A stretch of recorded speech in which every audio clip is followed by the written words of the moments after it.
Kenyatta ule alikuwa rais wa Kenya. Juzi alikuwa anaongea mahali sijui ilikuwa wapi kwa mazishi fulani. Anaongea ni kama tunaishi ndani ya mapua yake.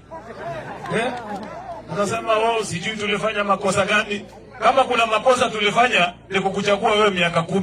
Sababu umetuachia Kenya na madeni mingi sana. Wacha kujifanya malaika ati sijui nini.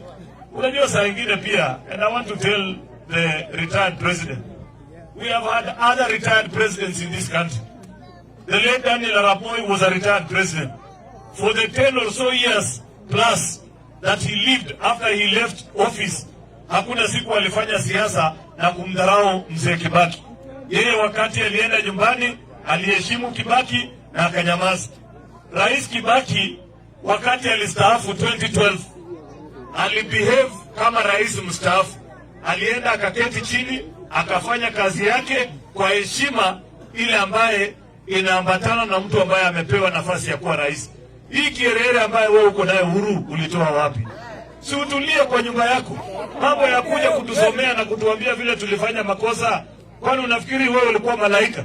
Si wakati ulikuwa kwa ofisi kulikuwa na mambo mengi sana ambaye inaendelea, ambaye tumenyamaza kwa sasa. Tumesema tuachane naye, tuone vile tutaenda mbele.